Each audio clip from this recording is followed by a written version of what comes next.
Драги гледачи, еве нема уште една емисија на авантуризам. Мој денешен гостин е Илија Бојаровски.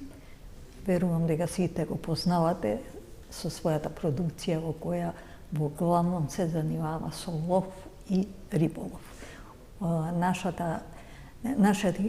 Нашиот денешен разговор во суштина ќе биде темата лов и риболов како можност за туризам.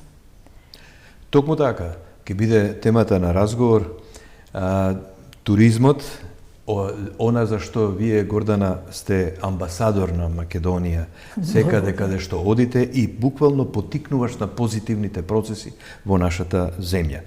Токму и во таа позитивна конотација го сметам ова наше контактирање во јавноста и споделување на нашите заеднички искуства во областа и на туризмот од ловна или риболовна страна или аутдорс туризам, кој што во нашата држава има големи услови да се развие, но некако се тркала од буквално од 1 до 2 или од 2 до 4, зависи од избори.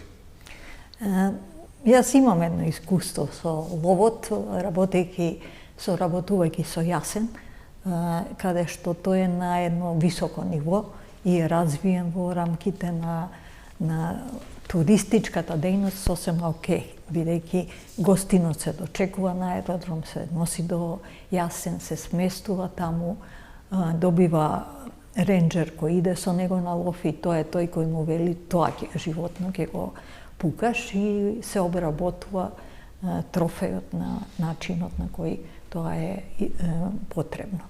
Се испраќа гостинот и многу често сум имала можност да, бидејќи не доаѓа сам него или со фамилија, пријатели, да нив додека тој лови ги занимавам или ги носам низ нашите поубави места. И да ве подсетиме на нешто што можеби и заборавила публиката. Вие практично бевте двигател на еден прекрасен проект за пеперутките. Да, дефинитивно. Кањонот Матка. На тој начин ние осознавме и за тие ситни мали нешта што секојдневно мислиме дека ни се присутни во просторот, а всушност се ендирни форми. Луѓето за гледање и фотографирање на пеперутки, па и на птици, нели, огромен напор даваат од еден крај на земјата да поминат на друг крај на земјата. Нас ни е во прилог секако како држава да може да се развие тој рурален туризам, во рамки на тој рурален туризам да се развие и ловниот и риболовниот туризам и секако оној туризам кој што може да го градираме како авантуристички, но короната практично ни посочи дека ние сме земја и за таков вид туризам, бидејќи туризмот се одвиваше во помали групи, значи за разлика од масовниот туризам, приодот тука е сосема друг, промоцијата е сосема друга и така натаму и така натаму. Ние имаме, например, јас лично имам позитивни искуства со колегите од Америка, кои што прават емисии за лов, риболов, аутдорс емисии, кои што се поврзани секако со туризмот, бидејќи имаат они еден вид внатрешен туризам, понекогаш се сами себе доволни, 300 милиони се американци, не мораат меѓутоа имаат и предели. Имаат и простор, предели, но и закони со кои што ги чуваат тие предели и кај нас почна тоа да се прелева преку една организација, светска организација, во која што, замислете, Македонија исто така беше примена под уставно име, Македонија, не под фиром, баш токму Македонија. Тоа е Safari Club International. Safari Club International е и токму како и името што и кажува, една организација која што организира и најдобри саеми за лов во светот. Тоа се случува во јануари или почетокот на февруари секоја година во Рино, Невада, близу Лас Вегас. Значи, на огромен простор, од цел свет доаѓаат практично тие компании за ловен туризам. За ловен туризам. Практично бидејќи во Африка буквално целиот лов може да го подведеме на два вида. За храна, кој што е до катастрофа ги доведува видовите дивеч во Африка, и ловен туризам, кој што донесува многу приход за локалните заедници, таму каде што локалните заедници осознале дека е подобро, и од еколошки аспект гледано, да не ги убиваат слоновите за јадење, туку доволно е тие повозрасните единки, бидејќи трофејна вредност има само возрасна единка која што одминала неколку етапи од незиниот живот. И кога ќе се застрелува, тоа не значи дека се прави услуга, нели? Сепак се убива животното, но се убива на еден контролиран начин. На еден контролиран, но и природен начин, на некој начин, бидејќи човекот се вметнува во синџирот на исхраната во тој случај. Кога животното почнува да снеможува, тогаш го лови предаторот. Во случајот кога е веќе повозрасно животното и во поодмината фаза, пред да почне да ги намалува своите животни квалитети на движење и на живот воопшто, буквално да биде уловено. Бидејќи, еве, например, тоа се огледа во едни емисии кои што јас ги правев за Киргистан. Најдобрите буквално со многу поени врвни трофеи ги има изедено волците. Значи, волкот ги убива тие животни кои што заради својата возраст стежнале, пропаѓаат во снегот, не може така лесно да се движат. Нивните рогови се завртени така што не може на грбот предаторот да го бодат, туку може само да го почешаат со кругот кој што веќе им свртел нанапред, а нивните рогови се стравично трофејни. Буквално, што би ги посакал било кој ловец на свет. Токму ради тоа сакав и го напоменав јасен, бидејќи да расчистиме, ловот не е она доаѓаш и пукаш у животното и си одиш, туку е организирано и направено со предуслов дека не правиме штета, не правиме зло на местото кое имаме и дека тоа е на некој начин контролирано. За почеток тоа би ве дополнил, дивечот добива своја вредност. Колку и да државата забранува одредени видови дивеч, без разлика тоа кој го остварил, нели, невладини организации или па на самата држава и текнало и така натака, тоа не може да го спречи криволовот. Криволовот е, например, срната да ја земеме. Срната, нели, срничка, како ќе ловиме срна? Да, се лови во светот срндак и срна и се стопанисува со ловиштата многу години од Австро-Унгарија на овие простори, кога допрело, особено во горните делови, во Панонија, Хрватска, Србија, тоа е традиционален лов и што не бил забрануван. А практично ловците ги чуваат во тој случај срните, односно срндачите, бидејќи утре други ден кога тој ќе отиде на лов, криволовецот ќе му го отстрела неговиот срндак. Треба едно 5 дена да оди на лов, за да може да улови еден срндак. И нема да биде популацијата таква како што сака. Концесионерот нема да има квалитетни грла. Зошто? За да имате квалитетни грла, тие се 1 до 10% од стадото. Треба да имате големо стадо, за да имате квантитет, за да излезе квалитет. И паролата беше, нека кршат глава тие што криволоват, државата ќе ги гони. Но државата нема време нонстоп да ги гони. Најдобар контролор на ловниот или риболовниот терен е ловецот, риболовецот. Тоа го прикажуваат кој пријавува хавари во природата. Точно. Ловецот и риболовецот. Кажете ми колку ловни места имаме по Македонија и колку се тие под некоја контрола, да кажеме? Под некоја контрола се дури се во рамките на концесионирање, бидејќи со самото добивање концесија за одреден ловен или риболовен терен, концесионерот има права, но има и обврски. Државата го контролира преку механизам за контрола, инспекторати и така натаму, што е сето тоа во ред.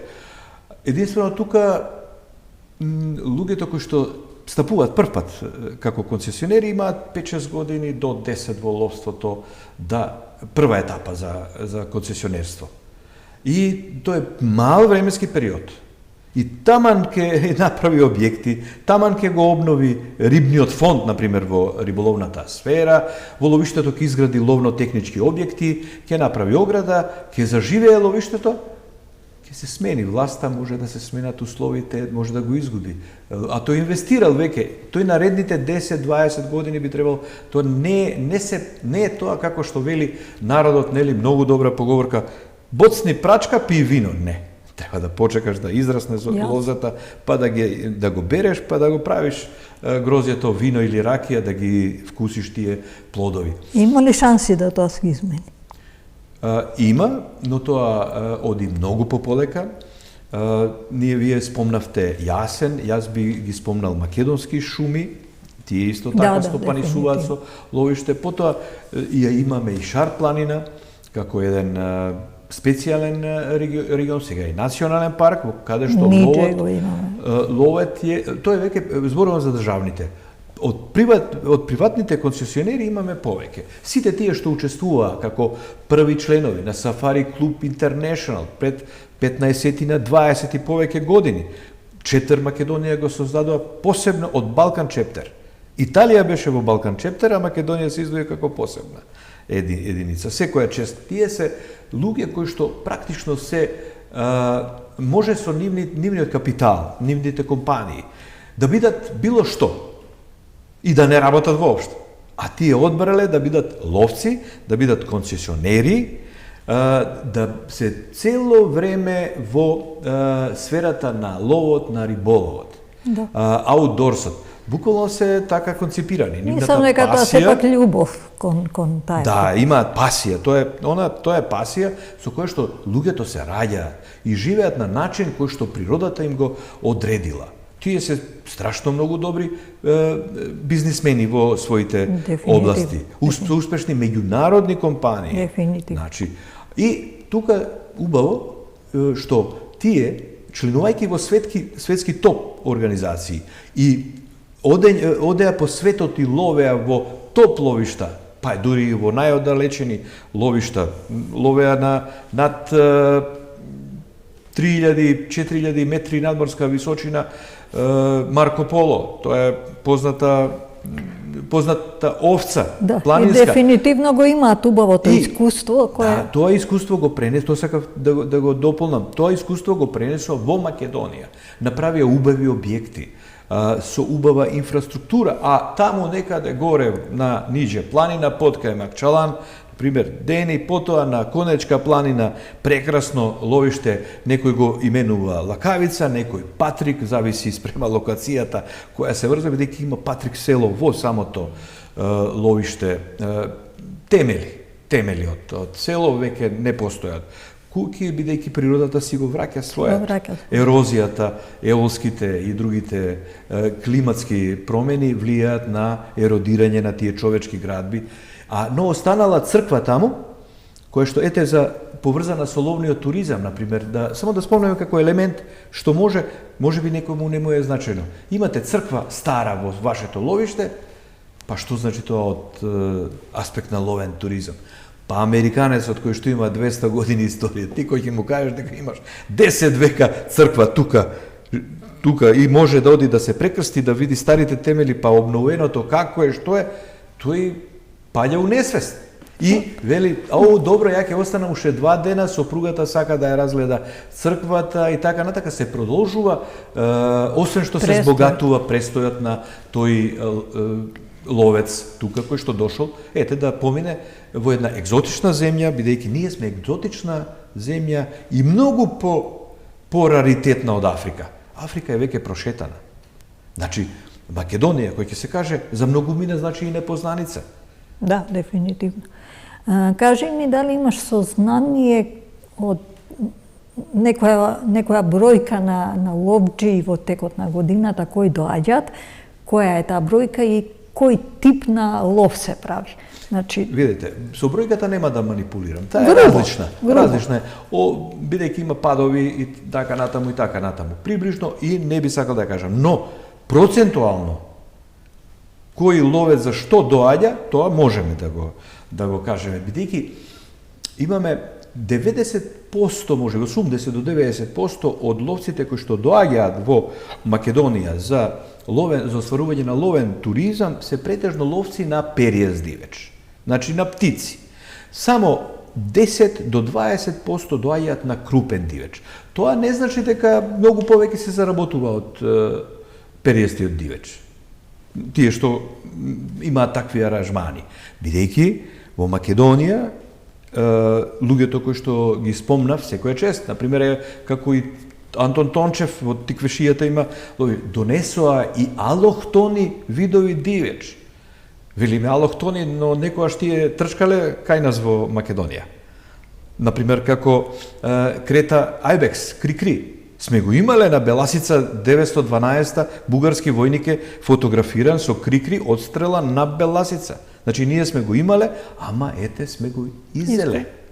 Сме го изеле при тие војни, така натака потреба за храна и кога оружјето после Втората светска војна било и достапно и за време Втората светска војна, последните колку што јас имам сознанија од луѓето од Подгоријата, тоа е посебен дел на Беласица долу, кога сум правел емисии во за една прекрасна убавина Смоларскиот водопад, буквално сум се интересирал за тој вид, што, како, па ги имавме, вика, негде после војната до информбирото и толку од нив. Ке се вратам пак на јасен, моите сознанија за дивата свиња, дека е сочувана како чиста, немешана врста, е нешто што е исто така богатство кое го имаме само ние во Македонија. Токму така, ќе ве дополнам со податоци од Хрватска.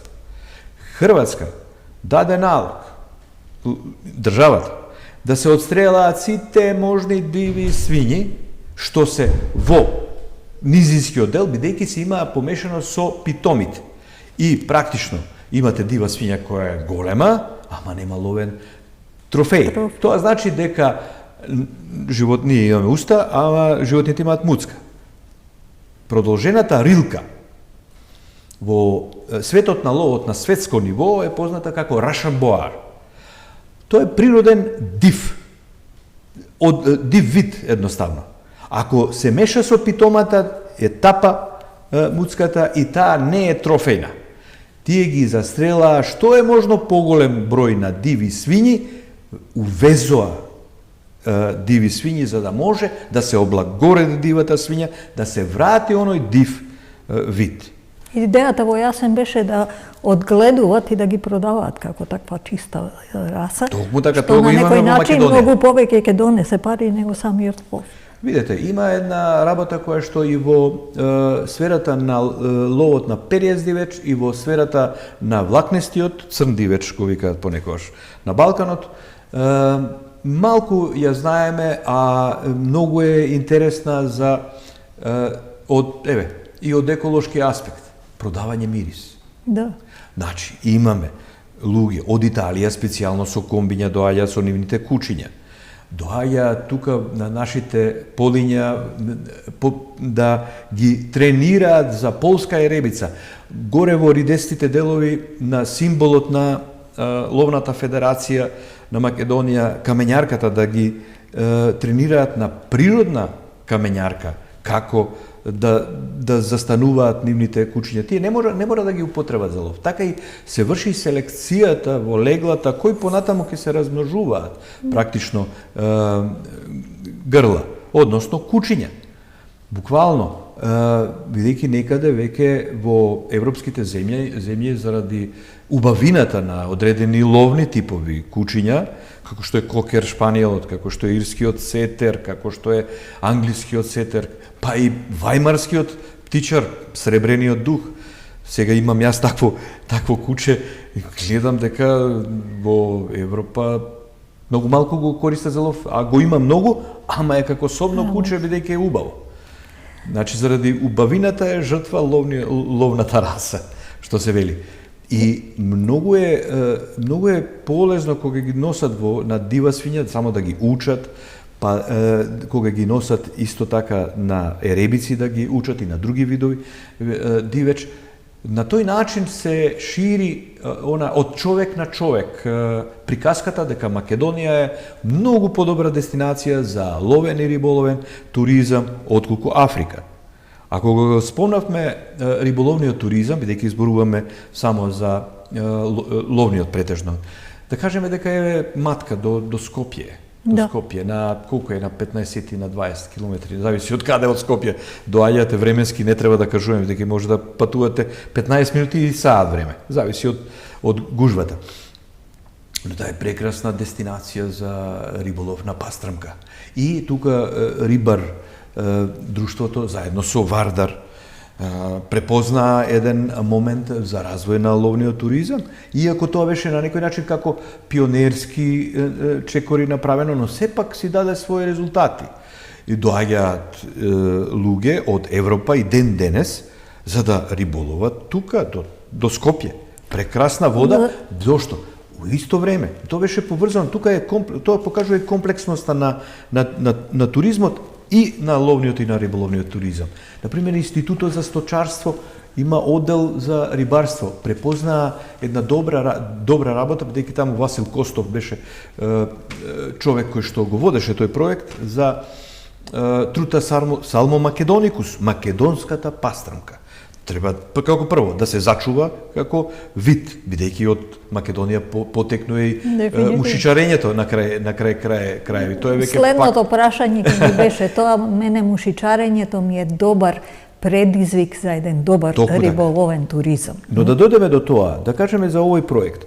Македонската пастрмка не само што ја задржаа, значи улови автохтони видови, ја размножија и ја размножуваат и циклично порибуваат места кои што порано можеби се порибувале со други видови пастрмка. Ние знаеме дека е, например, еден вид босанчица е вика од Босна донесена да се пориби. Тоа било во време на бивша Ју. И сега ова е многу добро. Автохтоната македонска пастрмка се порибува и таа обстанува и се повеќе ја има. Дури може и во центарот на Скопје да се фати пастрмка дојдена од треска, например. Бидејќи сепак заради езерата Козјак, Света Петка, температурата на Вардар во Скопје веќе малку намалена е. Едина пречка за пастрмката е температурата на водата, што докаде и одговара до таму може да живее, потоа не може да живее. А мушичарењето, вие што рековте, е нешто што е уметност. Уметност, дури луѓето кои што мушичарат, веќе тие се едни од првите и дури што ја воведоа јадицата без контра, да не се распукнува устата на рибата кога ќе се откачува, па потоа ќе се враќа во вода. Но имаме покрај тој туризам, fly fishing, значи на мушичарење. Имаме еден кој што негде од 2000-та година риболов се разви и во светот и кај нас малку повеќе. Кај нас го видовме и во Македонската риболовна федерација како посебна дисциплина, официјално се вика лов риба со јадица на дно, а иначе познат како крапски риболов. Бидејќи ние ретко како која друга земја имаме сепак места каде што имаме диви крапови. Е таков див крап. Кога ќе улови европјанин кој што ловел на езера, езерски води, каде што претежно се млитави краповите, бадила што се големи, и кога му влече како еден голем танкер и плюс се оттима, тоа е прекрасно доживување. А тие крапски риболовци доаѓаат со семејствата. Претежно кампираат покрај водата, но се корисници на X други услуги. Секако. Това е... И сакаат да дојдат, да си платат, на чисто да биде нивното кампирање, да бидат безбедни покрај водата и така натаму. Буквално има луѓе кога ќе слушнат некој дека фател див крап, голема килажа, и го обележал, доаѓаат на тоа езеро, кампираат месец дена ако треба, подводно истражуваат езерото, ама на јадица да му удри сам крапот, да го фатат истиот и да потврдат дека тие го уловиле истиот крап, да се фотографираат и да го вратат. Значи, она catch and release има едно измеѓу. Фати, фотографирај, пушти. Мислам дека пак ќе се вратам на таа бројка на туристи, зборувам за луѓе од странство кои доаѓаат и кои имаат можност да осознаат дека мушичарењето е забележано 1800 година во книга, во напишано точно како тоа се правело на Струмичката река. Самата приказна е доволно привлечна, да не кажеме дека не знам во своето работење дека некоја од агенциите и ловот и риболовот го прават како туристичка дестинација. Па видете, масовниот туризам секако е многу посладок за агенциите. Тука треба да се развијат едни лични особини, треба да го сакаат тој дел авантуристичкиот туризам. Офроудот се повеќе и повеќе во нашата држава присутен, освен ловниот и риболовниот туризам. Треба да се истражи неистраженото. Многу е лесно, земете проспекти, гледате податоци, ова тоа помножено по толку глави туристи, толку такса, толку профит. И малку да е, полесно се доаѓа на тоа. Но, тука, кога ќе се направи патот, кога ќе се постават шините, во таа прекрасна природа што имаме, не бадиела, навистина секоја чест на луѓето, не треба да ги критикуваме само, например, од државата на таа сентенца. Македонија е лулка на културата, но и земја на природата. И навистина сме тоа. Дефинитивно, токму така. Ќе се вратам пак на оние пеперутки. Јас некаде пред 20-тина, ако не и повеќе години, имав направено во соработка со Природна научен музеј 10 пеперутки од матка. Општо познато е дека матка има врсти кои ги нема никаде на свет, од 450, ако не се лажам, врсти на дневни пеперутки, 201 е во Македонија. Од тие 201, 80% се по кањонот на река Треска, и тоа на една работилница, една англичанка кога го виде, тој проспект рече ова е прекрасно за туризам. Ако не се лажам, Танзанија има врста на пеперутка која нема никаде. Ја одгледува, од нејзе прави сувенир, ја препарира и ја става во рамка и од тоа се живее. Дефинитивно кај нас мојата идеја првично беше матка да може тоа да го направиме, но недоразбирање или немање желба да тоа се направи. Непрепознавање, како што ова британка препознала вашиот проект како еден раритетен, светски раритетен, тоа е светски раритет проект, таа го препознала, но тука не го препознале, или тие што го препознале, со смената на власта биле променети. Значи, ако веќе кажуваме во основа, јас што имам забележено во однос на општеството наше, јавна тајна е тоа и сите веќе знаеме. Треба, нели, како што Европа кажува, мерит систем. Мерит систем што подразбира? Тај човекот професионалец кој што ќе раководи со одредена институција. А ако не е професионалец, тој дури да се снајде, ќе му помине мандатот и готово. Значи, јас, бидејќи, освен што работам продукција, работам и во Центарот за управување со кризи, но таму не сум случајно. Пред 18 години се прелеавме од Министерството за одбрана, а пред тоа од 92-та работев во кабинетот на министерот за односи со јавноста, со електронските медиуми.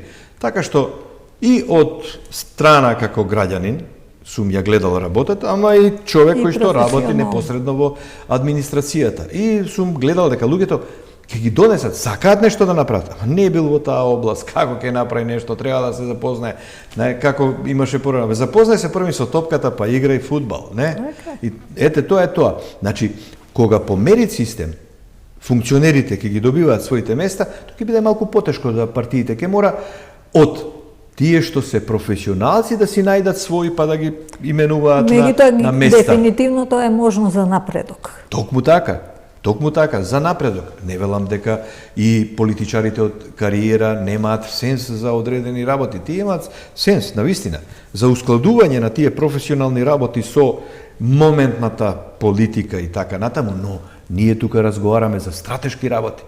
Стратешки работи што се битни за државата, битни за луѓето да останат во Македонија, битни за нас да се развива екологијата, бидејќи таму каде што има ловен туризам, таму каде што има риболовен туризам, таму екологијата е на високо ниво, таму единките ги чуваат тие што ги ловат. Не бади и навистина се спроведува, како кај нас во Македонија, мора да ги пофалам концесионерите на повеќе ловишта, нема да ги спомнувам многу поименечно да не се навредат па некои други што ќе ги заборавам, но буквално го зголемија бројот на дивеч во нивните ловишта. Да.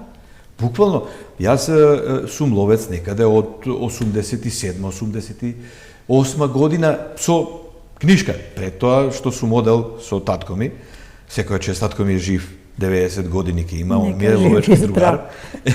Другар и на вистина имам една ретроспектива, бидејќи пишував за ловот и во Ловец, па потоа ловечко око го едноставно го одгледувам како некое дете кое што расте веќе 33-4 години.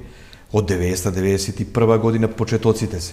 И на тој начин имам онака од страна поглед тоа што може да се види и тоа што не може да се види и на вистина секоја чест на одредени луѓе, но тоа ни се ретки луѓе и само на крај да не бидам должен за цените горе-долу да ги кажам, ќе ми изгледаат на некој малку, на некој многу. Една дивокоза може да достигне од 700.000 евра до 3-4.000, па и повеќе вредност, без разлика на другите режиски трошоци, зависи колку денови и со кого престојува и каде туристот, па потоа волкото од 1000 до 3000,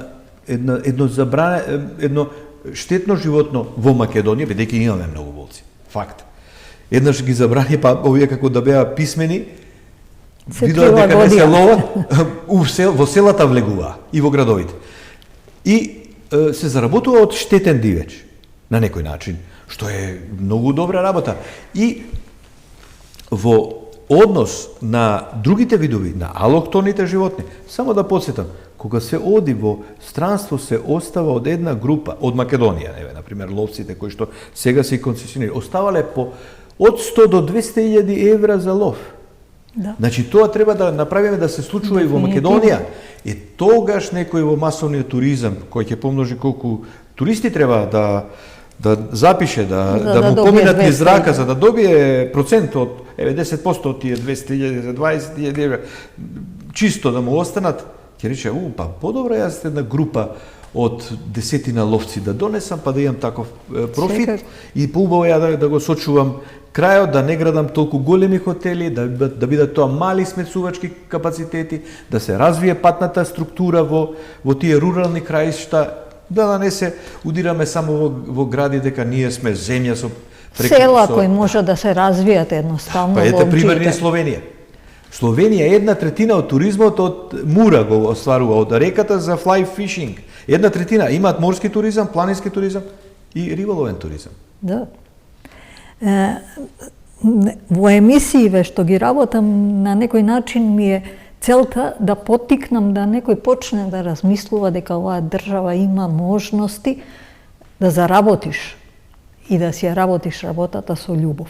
Меѓу другите работи, значи пак ќе се вратам и на ловниот и риболовниот туризам, за мене е нешто што навистина дава големи услови, можности и е на некој начин единствен по својата понуда. Бидејќи, пак ќе се вратам, имаме чиста дива свиња, имаме пастрмка која нема на друго место, имаме дивокоза, да е најпозната, со најдобри рогови. Тука сите трофејни вредности според роговите се врвни во Македонија. Например, Тито кога поклонувал муфлони, поклони во Војводина, ние бевме со Тони Апатин во лов на елен и таму ни ја кажаа приказката, исти муфлони. Кај вас дојдоа и кај нас. Во Македонија за 7 години отидоа во трофејна вредност, кај нас на 12 години. Значи имаме таква минерологија што создава добри единки со добри трофејни вредности. Буквално. Имаме прекрасна земја. Значи, Македонија раѓа. Јас велам понекаш, има ловокрасци, не може тие да украдат толку колку што може Македонија да надокнади, раѓа Македонија. Треба само да си ја сакаме земјата, да си ја чуваме и да имаме континуитет во она што значи ловен, риболовен, аутдорс туризам, па и во масовниот туризам. Кога ќе имаме тој континуитет, тогаш лесно ќе може и луѓето да се пронајдат во тој туризам, бидејќи ќе имаат сигурност, едноставно. Да, особено луѓето што си го сакаат тоа.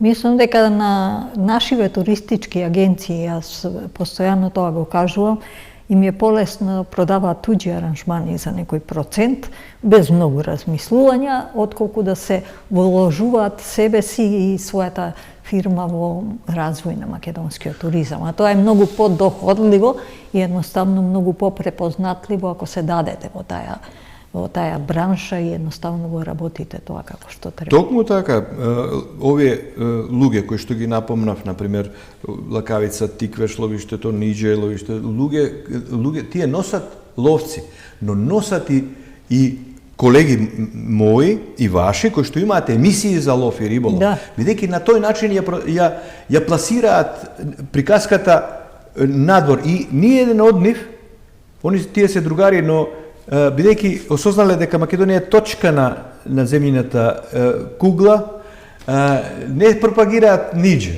Второ име Ниџе, Хантинг Македонија. Да. Први викаат ловење во Македонија, па потоа конкретно местото. Таа приказка ја имав и јас доживеано, моите последни емисии за лов на дивокоза се остварени токму со Бритни Бодингтон,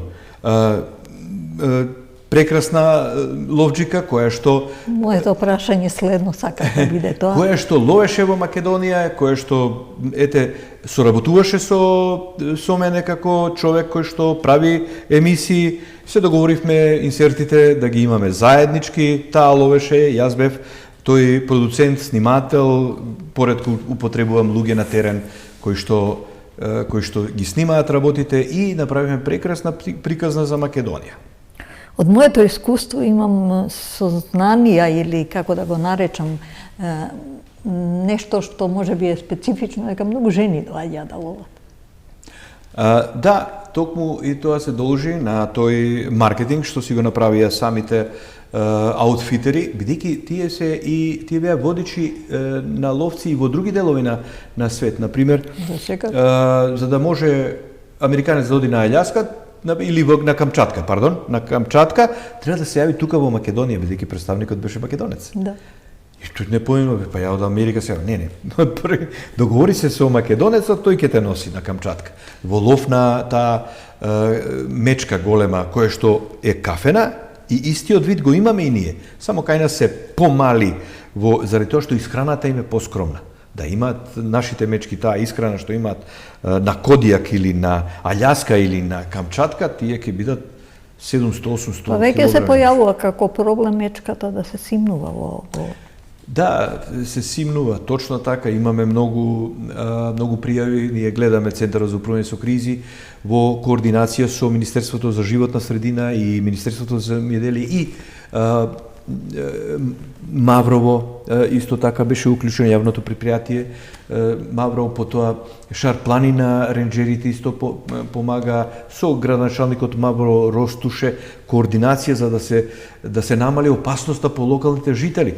Значи мечката се забрани, пред тоа беше ловно животно и се стопанисуваше. Во бивша Југославија најдобрите примероци, дури 17 примероци, 74 година, токму од аспект на ловен туризам, Ловотурс тогаш беше во Белград и стопанисуваше со одредени ловишта. 17 мечки беа отстрелани во Кичевијата. Македонија, кои што беа трофејни и повторно популацијата не трпеше, бидејќи Македонија има услови, но тоа треба да се спроведува на еден одржлив начин и сега тука ние практично луѓето сме причина што нивниот број е зголемен, нешто се тие забранети. Произведуваме многу отпадоци со храна, фрламе храна. И таа храна и плюс климата како што се смени, му дава биолошки импулс на животното дека условите се добри и нема ни тие по едно мече, има 3-4. Да. Значи се мултиплицира практично. Јас се сеќавам пред едно популацијата. 10 години одевме по Маврово со намера да сретнеме мечка, да се види да може да се прави некоја посета со далечинско гледање на тие мечки. Не успеавме да најдеме, да видиме, додека сега сосема е поинаку. Тоа е едно. Сега е сосема поинаку, но не може. Тие наске не најдат. Но знаете како со дивите животни нема закажување термин. Нема, дефинитивно. Може да одите и 100 пати, да не видите ни едно. Јас имам пример, секогаш го кажам, во Кичевско одевме на лов цела сезона, значи ловна сезона 3-4 месеци, како се пушти дивата свиња, околу мене сите гледа, ловеа дива свиња, на мојата камера не дојде ни една. Последниот ден отидовме со задоцнување, ај што уловивме 2, јас имав можност да снимам и едната како бега пред мене. Значи, Господ кога ќе ти овозможи, тогаш ќе ти се случи, но треба да бидеш упорен. И секогаш, и да нема улов, и туристот да не види чувството дека оди во дворот на мечката, чувството дека одиш во дворот на дивата свиња е посебно. И се активира еден стар праисконски инстинкт во нас, што всушност дава еден филинг што се едноставно се памти тој ден цел живот. И да одите утре дента пак на истата територија, пак ќе биде различен тој ден. И убав.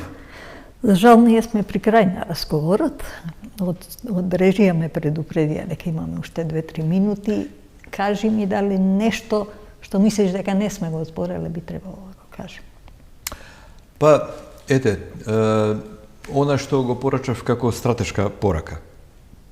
Како што секаде би требало по мерит систем да се поставуваат функционери, за да може и државните предпријатија да работат и да бидат тие луѓе што го разбираат ловството, ако веќе се поставуваат таму каде што е работата во допир со ловството, во областа на туризмот исто така. Агенцијата за промоција и поддршка треба да имаат образование малце повеќе. Туризам исто така. Освен образование, сепак и треба да имаат познавање, не може би погрешно го рекол. Сенс за она што значи современо и она што значи во стратешката работа дека Македонија е земја на природата. Не е само лулка на културата, туку е и земја на природата. Да ја зачуваме, а во исто време со посета во незе, со користење на тие убави природни вредности од страна на странците, да имаме бенефит за локалната заедница, а државата да има сенс дека не само главните артерии, треба и патната мрежа кон руралните средини да се подобри, тогаш ќе биде подобро и за сите, па и за работниците во туризмот, и за секако за оние влюбеници во тој ловен туризам, авантуристички туризам, аутдорс туризам и риболовен туризам. Една од понудите што е богатство на Македонија исто, кое дава можност за убав развој на туризмот, тоа е биодиверзитет. Ние имаме многу ретки животни, растенија. Токму така. Да не речеме пак пеперутки. Мене холанџани ми доаѓале со книги и буквално сака да ја види пеперутката или некоја од тие орхидеи кај ги има. И јас не можам да кажам, беше тука не знам кај. Мора да го знам точното место. Како што имаме добри работи да прикажеме, така имаме и добри луѓе. Луѓето во Македонија едноставно се добри, гостопримливи, тоа го ценат луѓето од страна што ми доаѓаат и треба тоа да се развива се повеќе и повеќе, но тие добри луѓе треба да ги помагаме системски. Дефинитивно. И благодарам многу, јас морам да се заблагодарам за ова чест што ми овозможите да бидам ваш гостин, мене ми е чест да бидам ваш гостин. Па возвракам, јас бев гостин кај тебе. Да, но јас сметам дека вие сте многу поискусна во сферата на туризмот и докажана и сте двигател на многу процеси кои што дури ни самата можеби не сте свесни после ваши гостувања на телевизија и јавни настапи, колку тоа позитивно се одразува во колективната свест. Веројатно јас сум лично многу горда што еве почнавме емисија за туризам на овој или оној начин. Очекувам дека ово продолжение ќе биде и на терен снимано, не само во студио.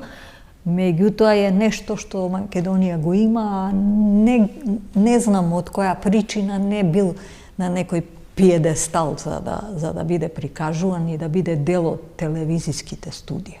Вие го градите тој невидлив пиедестал и се надевам дека ќе го изградите и понатаму се надевам дека ќе биде подобро. Секогаш, нели надежта последна умира, велат, но навистина да селиме кон убавото и убавото ќе дојде. Не само убавото, него и она што го имаме, а едноставно светот го нема да го понудиме, да отвориме ширум врати. Токму така. Јас морам да ви се заблагодарам. Ние сме на крај на емисијата, очекувам дека ќе можеме, имаме уште некоја можност да направиме на терен емисија. Да, благодарам за се.